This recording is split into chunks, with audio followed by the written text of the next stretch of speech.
Joining us now is Rina Shah. She is a GOP strategist and founder of Relax Strategies, a government and public affairs firm. So, Rina, how exactly is Trump using the search to fundraise? He hasn't announced that he is running. What is he allowed to do with the contributions that are coming in right now?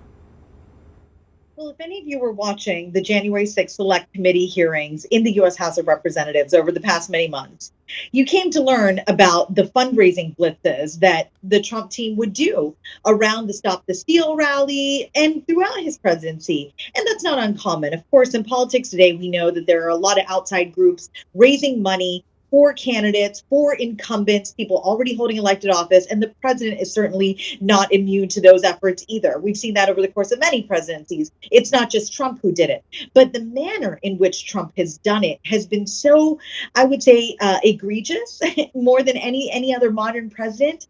He has blurred the lines almost of how he has used truth and fact to really get his supporters to open up their pocketbooks. That is what's really in question today. And I'd like to mention this, just since we're talking today, a Forbes reporter has brought to light that that Trump's super PAC, a political action committee, a super PAC called Make America Great Again, will be hosting an event at his country club in New Jersey next month, which is going for about $100,000 per ticket.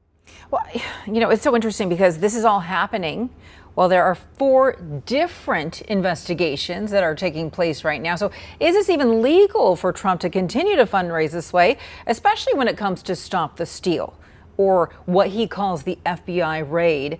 The former president is under investigation. I mean, that's the bottom line. So are there any legalities that would preclude him from doing this as those investigations continue?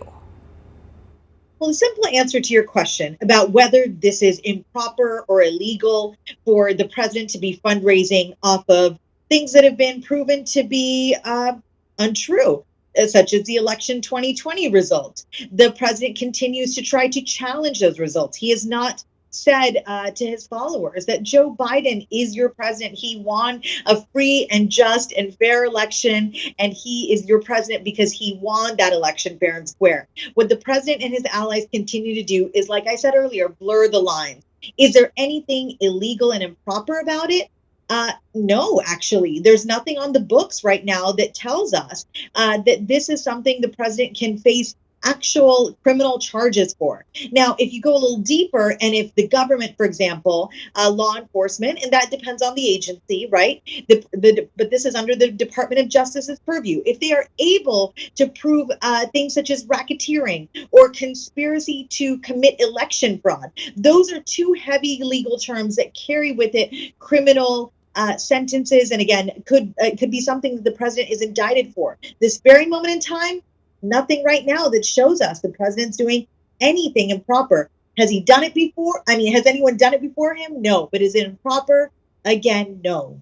Well, as those January 6th hearings continue, we have learned that he's raised $250 million over Stop the Steal, and he continues to fundraise over this idea that the election was stolen, which, as you just mentioned, has already proven to be false.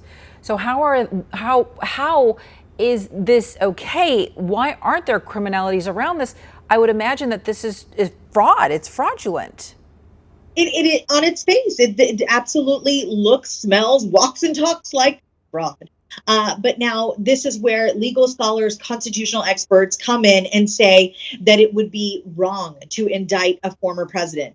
I particularly do not feel that way. I feel that, look, he's a private citizen now.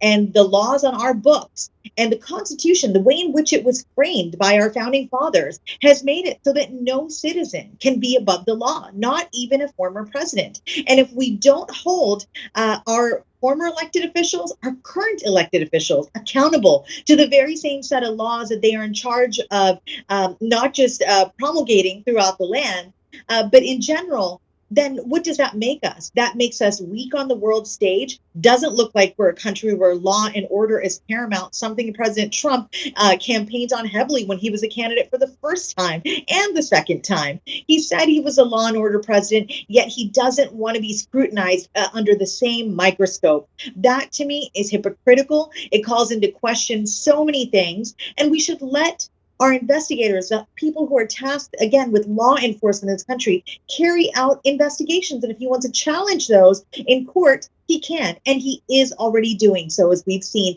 in Florida yesterday, where he filed a motion, and essentially, not to get too deep into it, but he filed representing himself. He didn't even have legal representation when he filed that with the court in Florida. Oh, it's so interesting. All right, Rina Shah from Relax Strategies. Thank you so much for your time and your expertise. As always, it's great to see you, Rina. Thank you.